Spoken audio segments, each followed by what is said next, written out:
พี่น้องช่วงนี้หลายคนก็คือสิฮู้แล้วเนาะว่าแม่นกแม่ผู้ใหญ่บ้านฟินแลนด์บ่ได้อยู่กับลูกชายไปอยู่ประเทศฟินแลนด์อยู่โดนเติบระยะหนึ่งแล้วพี่น้องเอ๋ยหลังจากเราไปอยู่เนาะก็มีเสียงซุบซิบนินทาวิพากษ์วิจารณ์ต่างๆหน้าเอ้ยผิดกับลูกคักๆมีความน้อยความใหญ่กับลูกคักๆลูกให้ลูกบ่ให้อยู่นำคักๆเว้าความนั้นความนี้ไปพี่น้องเอ๋ยโดยทั้งที่ไม่รู้เรื่องราวกับครอบครัวเขาหรอกเป็นเสียงวิพากษ์วิจารณ์จากคนข้างๆพี่น้องเอ๋ย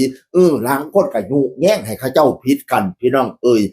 บัดนี้มันมีความน้อยความใหญ่หลายแม่โลกก็เลยออกมาเ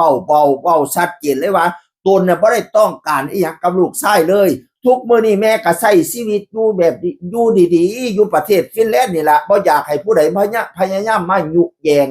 สร้างเรื่องนั่นเรื่องนี้ให้แม่กับลูกผิดกันอย่ามายุให้สู้ข่อยผิดกันเถาะข่อยก็อยู่ประเทศฟินแลนด์ยังมีความสุขสนุกสนานตามธรรมดาปกติชีวิตข่อยซุ่มยุน่ะอย่ายุหลาย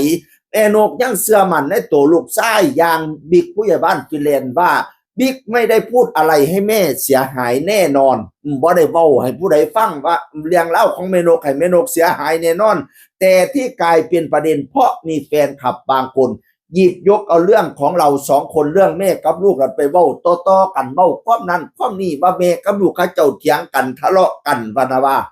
พอแม่นกตั้งคำถามว่าคนที่เอาเรื่องนี้ไปเว้านะเจ้าเทศไปเพื่ออะไรทำไปเพื่ออะไรคุณกำลังทำลายบิ๊กรู้หรือเปล่า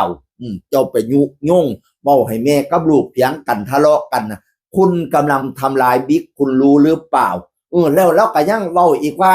ถึงแม้ว่าเล่าบ่แม่นคนที่เลี้ยงบิ๊กผู้ใหญ่บ้านฟินแลนด์มาตลอดแต่เล่าก็ได้เลี้ยงอยู่ระยะหนึ่งและที่สำคัญอุ้มท้องมา9 เดือนความเป็นแม่เป็นลูกนี่มันเปลี่ยนแปลงไม่ได้หรอกโตอีสันเนี่ยเลี้ยงท้อง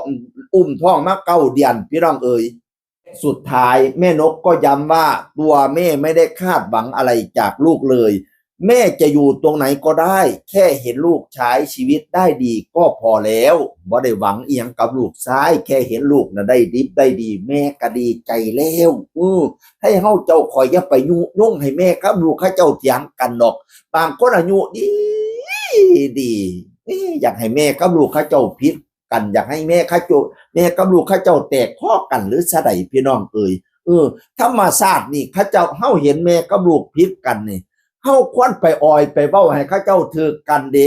เฮาไปส่งเสริมให้เขาเจ้าผิดกันนี่เป็นบาปหนักพี่น้องเอ๋ยที่ทำให้แม่กับลูกผิดกันนี่เป็นบาปหนัก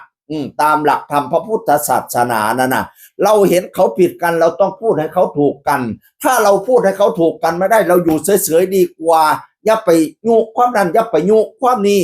มันสร้างเป็นผู้มักยุมักต่ำแต่ละมันสร้างเปลี่ยนให้จังใดเพิ่นกับแม่ลูกกันอุ้มท้องมาต้องว่า9 เดือนพูนให้เพิ่นฮู้จักบุญจักคุณเฮาต้องเว้าให้เพิ่นฮักให้หอมกันบ่แม่นเว้าให้เพิ่นสร้างกันเพิ่นว่าคุณพ่อแม่นี่หนักกว่าผู้ผาแม่นเสาหินมาสร้างซาบ่มีวันสิเทียมเท่าคุณเรายำข้าวหมกคุณเราจกข้าวป้อนแต่ลูกอ่อนเยาว์ไว้คุณเราไกวเปกล่อมนอนแต่ขึ้นจนแจ้งลูกบ่หลับแม้สังสิหลับตาลงได้ลูกให้แม่ต้องตื่นอันนี้ล่ะคุณพ่อแม่เจ้าเฮานั้นอย่าได้ลืมย่ำมาลูกเจ็บไว้ไข่แม่กระนั่งอดหลับเด้บ่เป็นอันกินนอนย้อนว่าห่วงบุตรตาน้อยแม้นอาหารย่ำค่ำค่าในปากหากว่าลูกอยากให้ได้ก็ไข่ให้บ่ขินคันผู้ใดพอกับแม่บ่ท่านสิ้นให้ตั้งต่อกระทำดีให้เจ้ามีมานะตอบแทนพระคุณทานแม้นว่าเพิ่นเบิดบุญแล้วเฮาสิไปโห่เฮ่ให้เฮ่ไปกระไดเป่าแม่นเจ้าน้อยแก้วมาลอกกระบอกขึ้นพากันมื่นตาขึ้นว่าเมายาประมาทตอบแทนพระคุณท่านจังสิบ่เอิ้นว่าสายสัตว์เนาะท่านพ่อแม่ผู้ใดยังอยู่นั่นน่ะอยากเพิ่นอยากกินอีหยังอยากไปหยังพ่อเฮาอันไหนพ่อเฮ็ดให้ได้ให้เฮ็ดให้เพิ่นบ่แม่นว่าเพิ่นตายแล้วมาห้องโฮพ่อสังกาเสียใจที่หลังแต่งข้าวพาข้าวน้อยมาไว้ข้างกะโลงสิ้นตอนใดนะป่าตอนใดใหญ่ข่อยแต่งมาให้เจ้าแล้วเด้ออีแม่เอ้ยอีพ่อเอ้ยขอกะโลงโปกมากินเด้อแม่เอ้ยมากินเด้อพ่อเอ้ยเจ้าว่าเราสิได้มากินบ่เอาเจ้าว่าเราสิลุกขึ้นมาบ่เอาอันนี้เฮาบ่ฮู้ดอกแต่ที่แน่ๆเขาเพิ่นมีชีวิตอยู่นั่นเฮาให้เพิ่นกินเพิ่นได้กินแน่นอนเฮาทำความดีกับเพิ่นได้รับแน่นอนนี่ล่ะตามหลักธรรมพระพุทธศาสนาเด้อพี่น้องหน้าที่บุตรที่มีต่อพ่อแม่มีอยู่5อย่าง1ท่านเลี้ยงเรามาเราเลี้ยงท่านตอบ 2จากทำกิจของท่านคือซอยการช่วยงานของท่านจากดำรงวงตระกูลของท่านจากปฏิบัติตนให้เป็นผู้สมควรต่อการรับมรดกเมื่อท่านละไปสังขารไปแล้วทำบุญอุทิศส่วนกุศลให้ท่าน5ข้อที่มีลูกหน้าที่ลูกมีต่อพ่อต่อแม่หน้าที่พ่อแม่มีต่อลูกก็มี5ข้อคือกันตามหลักธรรมพระพุทธศาสนา1ห้ามเฮ็ดความชั่วบอกลูกห้ามเฮ็ดความชั่ว2ให้ลูกทำความดี3ให้ลูกศึกษาเราเรียน4หาคู่ครองที่เหมาะสมให้5มอบมรดกให้เมื่อถึงการอันเหมาะสมนี่คือหน้าที่ของพ่อแม่มีต่อบุตรและหน้าที่ของบุตรมีต่อพ่อแม่ตามหลักธรรมของพระพุทธศาสนากันเฮาบ่สามารถให้เพิ่นฮักกันได้เฮาก็อยู่เฉยๆเฮาอย่าไปยุอย่าไปยง